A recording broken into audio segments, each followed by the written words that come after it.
Operation જે કહેવાય શસ્ત્રક્રિયા એ કરાવવા સિવાયનો કોઈ વિકલ્પ આપણી પાસે બચતો નથી. ઘણી વખતે લેટ સ્ટેજ આપણને ખબર પડે બીમારીનું, તો એ વખતે ઘણું બધું મોડું થઈ ગયું હોય અને એ વખતે હાઈ પાવરની જે ડ્રગ્સ દવા એ આપણે લેવી પડે અને ઇટ મે પોસિબલ કદાચ એવું પણ શક્ય થાય કે સર્જરી કરવી પડે, શસ્ત્રક્રિયા કરવી પડે. આવા વિકલ્પ એના સિવાય આપણી પાસે કોઈ વિકલ્પ હોતો નથી અને લાંબા ગાળે in a long run in a long run અને લાંબા ગાળે આ જે દવાઓ હોય, હાઈ પાવરની જે દવાઓ હોય અથવા જે સર્જરી ઓપરેશન કર્યું હોય એની ઘણી સાઈડ ઇફેક્ટ્સ, એની ઘણી બધી આડઅસરો આપણને થતી હોય છે. So a higher level of healing aims at preventing disease before they manifest. જો મેનિફેસ્ટ એટલે દેખાવું, અપિયર થવું, મેનિફેસ્ટ આપણને રોગ દેખાય એ પહેલાં જ, મેનિફેસ્ટ થાય એ પહેલાં જ આપણે શું કરી શકીએ? So a higher level of healing aims at preventing disease before the manifest. રોગ દેખાય એ પહેલાં જ આપણે એને અટકાવી શકીએ. We may prevent it before it may manifest. એ આપણને દેખાય, રોગ અપિયર થાય, દેખાય એ પહેલાં જ આપણે એને રોકી શકીએ. એટલે આ પહેલું stage higher level of healing, આપણે જે રોગના ઈલાજ માટે હિલિંગ, એને ઈલાજ માટે આપણે કહી શકીએ તો હાયર લેવલ એક મુખ્ય જે સ્ટેજ કહી શકીએ એ રોગનું અટકાવવું, બિફોર ઇટ અકર, એ રોગ થાય એ પહેલાં જ આપણે એને અટકાવી શકીએ. So to reach this stage, we ought to consider the fact of our lifestyle, environment, work and psychological condition. To reach this stage, જો આ સ્ટેજ સુધી પહોંચવા માટે, આ સ્ટેજ ઉપર પહોંચવા માટે એ પહેલાં આપણે શું કરવું જોઈએ? વી ઓટ ટુ કન્સિડર ધ ફેક્ટ. આપણી જે હકીકત છે એ હકીકત આપણે સમજવી જોઈએ. વી ઓટ ટુ અન્ડરસ્ટેન્ડ ધ ફેક્ટ. એ પરિસ્થિતિ જે હોય અથવા જે સ્ટેજ છે એ ત્યાં સુધી પહોંચવા માટે આપણે એને સમજવું પડે. We want to consider the fact of our lifestyle. આપણી જે લાઈફસ્ટાઈલ છે, આપણી જે દૈનિક જીવન છે, એના જે પરિબળો છે, આપણી જીવનશૈલી છે, એ જીવનશૈલી, એન્વાયરમેન્ટ, પર્યાવરણ, વર્કપ્લેસ, આપણી જે કાર્યશૈલી છે, આપણે જે કામ કરીએ છીએ, કેવા ફિલ્ડમાં કામ કરીએ છીએ, એને પણ ઘણી બધી અસરો આપણી ઉપર હોઈ શકે. આપણી જીવન સ્ટાઇલ, આપણી લાઈફસ્ટાઈલ, જીવનશૈલી, પર્યાવરણ, એન્વાયરમેન્ટ, આપણી આજુબાજુનું પર્યાવરણ કેવું છે, અને આપણી માનસિક સ્થિતિ, our mental condition should be considered. આપણી જે માનસિક પરિસ્થિતિમાં સાયકોલોજીકલ કન્ડિશન આપણી કેવી છે એ પણ આપણે સમજવું જોઈએ, ધ્યાનમાં લેવું જોઈએ.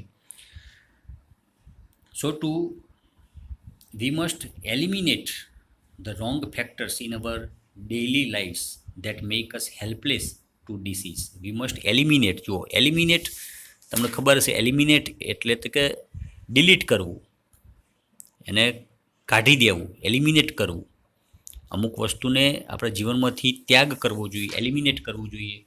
સો વી મસ્ટ એલિમિનેટ. શું આપણે એલિમિનેટ કરવું જોઈએ? The wrong factors. આપણા જે ખરાબ પરિબળો હોય, જે રોગ માટે જવાબદાર હોય, wrong factors in our daily lives. આપણા જે રોજિંદા જીવન જે રોંગ ફેક્ટર્સ હોય that make us helpless to disease. આપણને રોગ થવા માટે જે જવાબદાર પરિબળો હોય, ખરાબ પરિબળો, એને આપણે એલિમિનેટ કરવા જોઈએ આપણા રોજિંદા જીવનમાંથી. That make us helpless. આપણને ઘણી વખત લાચાર કરી દે. આપણી લાઈફસ્ટાઈલ એવી હોય કે આપણે લાચારી જેવી પરિસ્થિતિમાં, વી આર હેલ્પલેસ, આપણે કશું કરી ના શકીએ એવી પરિસ્થિતિમાં લાચાર થઈને બેસી રહીએ એવી પરિસ્થિતિ ઊભી થાય એ પહેલાં જ આપણે આવા જે ખરાબ રોંગ ફેક્ટર્સ હોય, we must eliminate that kind of wrong factors from hour lifestyle. આપણી લાઈફસ્ટાઈલમાંથી આ બધા જે ફેક્ટર્સ હોય દૂર કરવા જોઈએ. To some extent we are always sick because our life itself is unstable. To some extent we are always sick. જો ઘણી વખતે આપણે શું થતા હોઈએ, કેટલેક અંશે, ટુ સમ એક્સટેન્ટ, કેટલેક અંશે આપણું જીવન પોતે જ, આપણું જે જીવન છે, દેટ વી આર લિવિંગ, આપણે જીવન જીવીએ છીએ, it is unstable, not stable. Stable એટલે સ્થિર અને અનસ્ટેબલ એટલે અસ્થિર. આપણું જે જીવન છે એ પોતે જ અસ્થિર છે. જીવન સ્ટેબલ હોતું નથી, લાઈફ સ્ટેબલ હોતું નથી, અસ્થિર હોય. દરેક વ્યક્તિનું અત્યારે આપણે જોઈએ તો મોટાભાગનાનું જીવન જે ડેલી રૂટીન હોય એ અનસ્ટેબલ હોય, અસ્થિર હોય, નક્કી જ ના હોય, કશું ફિક્સ ટાઈમ ના હોય. એ so we are living unstable life. આપણે એકદમ અસ્થાયી જીવન અથવા તો અસ્થિર જીવન જીવી રહ્યા છીએ અને એના લીધે વી આર ઓલવેઝ સિક. આપણે ઘણી વખતે મોટા ભાગે કેટલેક અંશે આપણે બીમાર થતા હોઈએ. So there are always some disease attacking us, particularly in changes of seasons or in the aging process. જો there are always some disease, કેટલાક રોગ એવા છે કે જે particularly in changes of seasons, ઋતુ ચેન્જ થાય. ફોર એક્ઝામ્પલ, ઋતુ ચેન્જ થાય, ઉનાળામાંથી શિયાળો, શિયાળામાંથી ચોમાસું, જે સમયગાળો વચ્ચેનો છે, બે ઋતુ વચ્ચેનો જે સિઝન ચેન્જ થવાનો જે સમયગાળો છે, એમાં મોટાભાગે પર્ટિક્યુલરલી રોગ આપણી ઉપર એટેક કરતા હોય. અથવા તો or in the ageing process, age એટલે ઉંમર થવાના કારણે અમુક વ્યક્તિઓની ઉંમર વધારે થાય, જેમ જેમ એજ વધતી જાય એમ પણ રોગોનું એટેકિંગ, રોગોનું જે હુમલો હોય એ વધતો જતો હોય છે. So this two reasons, changes of seasons or in the ageing process, અથવા તો ઉંમર વધવાની જે પ્રક્રિયા છે એના લીધે પણ રોગોનું પ્રમાણ અથવા તો એનું એટેકિંગ, એનું હુમલો એ વધતો હોય છે. So health is a matter of continual adjustment. So health is a matter of continual adjustment. રોગ, આપણી તંદુરસ્તી જે છે, હેલ્થ એ કેવી છે? તંદુરસ્તી એ સતત, આપણું જે સ્વાસ્થ્ય છે એ સતત આપણે અવિરત, કન્ટિન્યુઅલ, સતત આપણે કાળજી લેતા રહેવાનું એક બાબત છે. સતત આપણે કાળજી લેવી જોઈએ, સતત અવિરત, without any break. So health is a matter of continual adjustment. આપણે સતત એની સાથે અનુકૂલન આપણે સાધવું જોઈએ, કાળજી લેવી જોઈએ હેલ્થની. Life navigating a ship upon the sea. જો જેમ સમુદ્ર ઉપરના જહાજને, સમુદ્ર ઉપર કોઈ જહાજ હોય એને હંકારવાની જેમ પદ્ધતિ હોય, જેમ સ્વાસ્થ્ય એ પણ એક સતત અનુકૂળતા સાધવા રહેવાની એક બાબત છે. સો આપણું સ્વાસ્થ્ય એ સતત, અવર health is an on going concern. આપણું સ્વાસ્થ્ય એ સતત અવિરત આપણે કાળજી લેતા રહેવાની એક બાબત છે. એટલે આ બધું આપણે ધ્યાનમાં લેવું જોઈએ. The third level of treatment is life enhancement therapy. જો હવે ત્રીજી કક્ષાની જે સારવાર છે, થર્ડ સ્ટેજ, ત્રીજી કક્ષાની જે સારવાર છે એ જીવન વૃદ્ધિની ઉપચાર પદ્ધતિ આપણે કહી શકીએ, લાઈફ ઇન્હેન્સમેન્ટ થેરાપી. લાઈફમાં સુધારો કઈ રીતે, લાઈફ ઇમ્પ્રુવમેન્ટ આપણે કહી શકીએ, લાઈફમાં કઈ રીતે સુધારો કહી શકીએ, અથવા તો લાઈફ કઈ રીતે આપણે લાંબુ જીવન જીવી શકીએ, એ ત્રીજું એનું આયુર્વેદનું લેવલ છે, સ્ટેજ છે. which aims at improving our vitality and enabling us to live longer. જો હવે એનો ઉદ્દેશ શું છે? What is the aim of the third stage? એનો ઉદ્દેશ આપણી જીવનશક્તિ ટકાવી રાખવી, improving our vitality and enabling us to live longer. આપણે લાંબુ જીવન જીવી શકીએ એના માટે મદદરૂપ થવું, અને આપણે જીવનશક્તિ, વાઇટાલિટી એટલે શક્તિ, એનર્જી, એને સુધારવી, એને ટકાવી રાખવી, અને આપણે લીવ લોંગ, આપણે વધારે જીવન જીવી શકીએ, એ એનું લક્ષ્ય એ આપણે કહી શકીએ. It does not merely prevent disease but shows us how to increase our positive energy. જો હવે આ વસ્તુ જે છે એ માત્ર આપણે, it does not merely prevent disease, એ માત્ર રોગ થતો અટકાવતું જ નથી. આપણે માત્ર રોગ અટકાવી શકીએ નહીં, પણ એનાથી પણ વધારે, but shows us how to increase our positive energy. પરંતુ આપણામાં હકારાત્મક ઉર્જા, હકારાત્મક શક્તિ, પોઝિટિવ એનર્જી કેવી રીતે વધારી શકાય, how to increase positive energy, એ પણ કઈ રીતે વધારી શકાય એ પણ એ દર્શાવે છે, એ પણ એ બતાવે છે. It shows us how to increase our positive energy.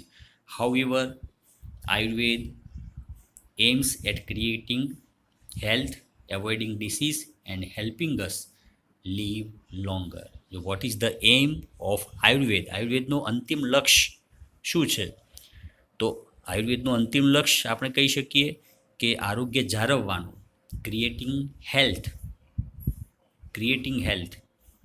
Health, તબિયત, સ્વાસ્થ્ય એ સાચવવું, એવોઇડિંગ ડિસીઝ, રોગનું નિવારણ કરવું, રોગને અટકાવવું, and helping us live longer, અને આપણે વધારે જીવન જીવી શકીએ, લાંબુ જીવન જીવી શકીએ. આ ત્રણ એના લક્ષ્ય આયુર્વેદના આપણે કહી શકીએ. And the fourth level of Ayurveda healing is awareness development. જો હવે ચોથી જે કક્ષા છે, ચોથું સ્ટેજ આયુર્વેદનું, એ જાગૃતતા વિકસાવી તે છે. The fourth level of Ayurveda healing is awareness development. Awareness એટલે જાગૃતતા, અને ડેવલપમેન્ટ એટલે વિકાસ. જાગૃતતાનો વિકાસ કરવો એ એનું ચોથું લક્ષ્ય છે. તો this requires a spiritual approach to life, અને એના માટે સ્પિરિચ્યુઅલ આપણે જોઈ શકીએ, સ્પિરિચ્યુઅલ આપણામાં એ અભિગમ હોવો જોઈએ. સ્પિરિચ્યુઅલ એટલે આધ્યાત્મિક આપણામાં એ અભિગમ હોવો જોઈએ. આધ્યાત્મિક અભિગમ અત્યારે જરૂરી છે જીવન જીવવા માટે. જીવન પ્રત્યેનો આધ્યાત્મિક અભિગમ, spiritual approach.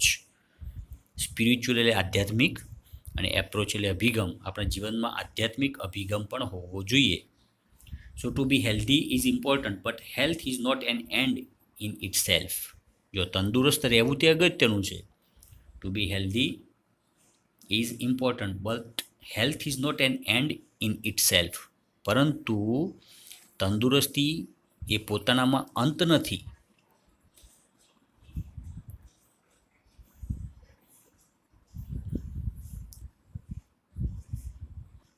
So it is not enough merely to prolong our lives and have better energy to do the things we want. જો પ્રોલોંગ એટલે લંબાવવું, માત્ર એવું જરૂરી નથી કે આપણે જીવનને લંબાવતા રહીએ, જીવનને લાંબુ કરીએ બિનજરૂરી, અને આપણને જે જોઈએ છે તે વસ્તુઓ માટે આપણે ફક્ત જીવીએ, અને એના માટે બહેતર શક્તિ મેળવવા ફક્ત એટલું જ પૂરતું નથી. પણ we ought to consider what we are using our energy for and why. We ought to consider, આપણે એ પણ વિચારવું જોઈએ, what we are using our energy. આપણી જે એનર્જી છે, આપણી જે શક્તિ છે, એ શક્તિ આપણે શેના માટે આપણે ઉપયોગ કરી રહ્યા છે, એન્ડ વાય, અને શા માટે એ શક્તિનો ઉપયોગ કરી રહ્યા છે એ પણ આપણે સમજવું પડશે. So the quality of awareness is the real fruit of all that we do. The quality of life, હવે જે આપણી જાગૃતિની ગુણવત્તા છે, એ જ આપણે જે કંઈ કરી શકીએ છીએ એનું સાચું ફળ છે એવું આપણે કહી શકીએ. The quality of awareness is the real fruit of all that we do. આપણે જે કરી રહ્યા છીએ એનું સાચું ફળ એ આપણી જાગૃતતા, આપણી જાગૃતિની ગુણવત્તા, ક્વોલિટી ઓફ અવેરનેસ એ જ છે એવું આપણે કહી શકીએ. And the essence of what who we really are, આપણે જે કંઈ છીએ એનું સાચું ફળ આપણી જાગૃતતાની ગુણવત્તા આપણે કહી શકીએ. And our awareness is the only thing we can take with us until we die. જો આપણે જ્યારે મૃત્યુ મરીએ ત્યાં સુધી આપણે એક જ બાબત આપણી પાસે રાખી શકીએ છીએ, અને તે છે આપણી જાગૃતિ, અવેરનેસ. આપણે અન્ટિલ વી ડાય, આપણે મરીએ નહીં ત્યાં સુધી આપણી પાસે એક જ બાબત આપણે જે રાખી શકીએ, અને એ બાબત છે તે આપણી અવેરનેસ, આપણી જાગૃતતા. Our awareness is the thing that we can take us with until we die. It continues to grow even when the body and mind decline. જો ડિક્લાઇન એટલે નાશ થવો. હવે આપણું જે શરીર અને મન, આપણું જે શરીર, બોડી, અને મન એટલે માઇન્ડ, એ પણ જ્યારે સાથ છોડી દે, એ ડિક્લાઇન, એ જ્યારે નાશ પામે, ત્યારે પણ જાગૃતતા જે છે, જાગૃતિ એ પણ વધે જ જવાની, જાગૃતતા વધે જવાની એ ક્રિયા ચાલુ જ રાખે છે એવું પણ આપણે કહી શકીએ. So it continues to grow even when the body and mind decline. Thus it is our greatest aid in the ageing process. અને આમ એ ઉંમર વધવાની પ્રક્રિયામાં આપણો મોટામાં મોટો એક સાધન અથવા સહારો કહી શકીએ એ જાગૃતતા છે આપણે. એટલે ઉંમર વધવાની પ્રક્રિયામાં પણ આપણો મોટામાં મોટો સહારો એ આપણી અવેરનેસ જાગૃતતાને કહી શકીએ. So this is the ultimate goal of Ayurveda. Ultimate એટલે અંતિમ ઉદ્દેશ, ગોલ. આયુર્વેદનો આ જ એક અંતિમ ગોલ, અંતિમ ઉદ્દેશ આયુર્વેદનો છે, which aims at releasing us from all sorrow and suffering. આપણી જે દુઃખ, સોરો એટલે દુઃખ અને સફરિંગ એટલે આપણી જે પીડાઓ, આપણે જે પીડા ભોગવી રહ્યા છીએ એમાંથી મુક્ત થવાનો એક આયુર્વેદ જ એક અંતિમ લક્ષ્ય, ઉદ્દેશ આપણે કહી શકીએ. તમામ માનસિક દુઃખ હોય, મેન્ટલ ડિસીઝ, મેન્ટલ કોઈ પ્રોબ્લેમ્સ હોય, એ માનસિક દુઃખમાંથી અથવા કોઈ સફરિંગમાંથી, પીડામાંથી, કોઈ પ્રશ્નોમાંથી એમાંથી મુક્ત થવાનો એક જ આયુર્વેદ એ અંતિમ લક્ષ્ય, ઉદ્દેશ છે. અને true awareness is the ultimate cure for all disease, psychological disorders.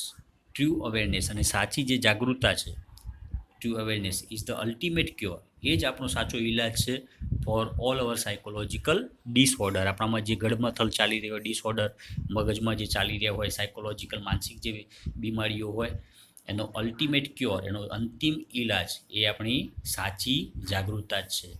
But to understand it we must first look into the mind and its function.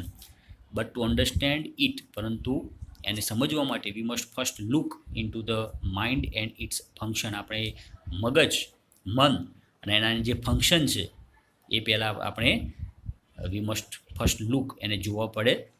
So we had better start from where we are. So we had better start from where we are. અને એટલા માટે જ આપણે અત્યારે જ્યાં છીએ ત્યાંથી જ એની શરૂઆત કરવી બહેતર છે. આપણે જ્યાં છીએ ત્યાં, wherever we are, wherever we are, આપણે જ્યાં પણ છીએ ત્યાંથી we had better start it, આપણે એને શરૂઆત કરવી જોઈએ. So in this direction our journey proceeds. અને આ રીતે આપણી યાત્રા આ દિશામાં આગળ વધતી હોય છે. Our journey proceeds in this direction, in this way. અને આ રીતે આપણી આખી જીવનની જે યાત્રા છે એ સફર આ રીતે વ્યતીત થતી હોય છે. So friends, here it ends Unit 4, Read 1, Mind Body Medicine. We shall discuss the next read of this unit in the next video. Till, have a good day. Goodbye. Bharat Mata ki jai. Thank you.